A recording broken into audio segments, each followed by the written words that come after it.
Hello friends, তো আমি তোমাদের সকলের জন্য নিয়ে চলে এসেছি একটা নতুন রেসিপি। তো রেসিপিটা হচ্ছে বিয়ে বাড়ির স্টাইলের চানা মশলা। তো বিয়ে বাড়ির স্টাইলের চানা মশলা করতে গেলে এই স্টেপগুলো ফলো করবেন, তো একদম বিয়ে বাড়ির স্টাইলের চানা মশলা খেলে একবার মুখে লেগে থাকবে আপনাদের।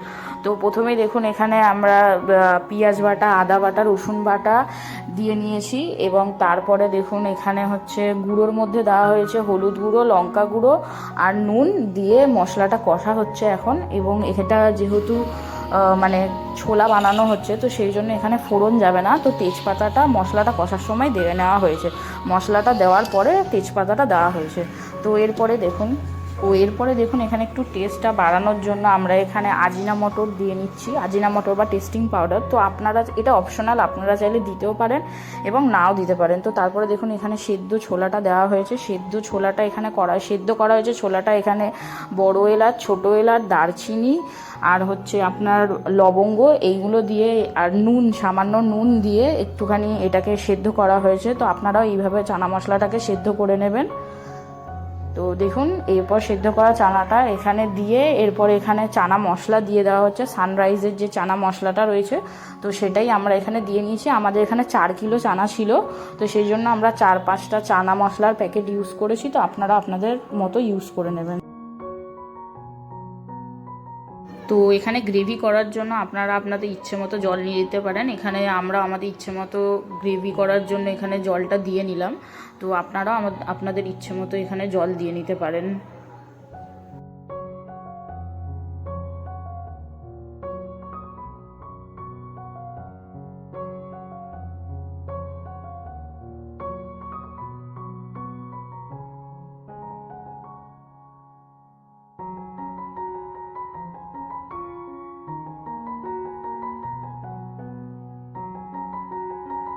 এরপর দেখুন আমরা এখানে একটু সামান্য চিনি দিয়ে নিচ্ছি ব্যালেন্স করার জন্য।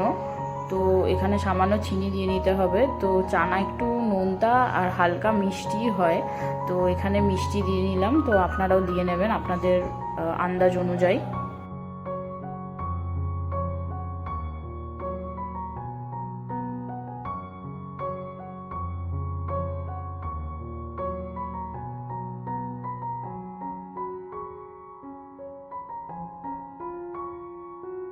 চানাতে হালকা কালার আনার জন্য আমরা এখানে সোয়া সস ইউজ করে নিয়েছিলাম। তো এখানে টেস্টের কোনো পরিবর্তন হয় না, জাস্ট কালারটা চেঞ্জ করার জন্য আমরা এখানে সোয়া সস দিয়েছিলাম। তো আপনারা চাইলে দিতেই পারেন, কালারটা চেঞ্জ হয় এবং খাবারের স্বাদের কোনো পরিবর্তন হয় না।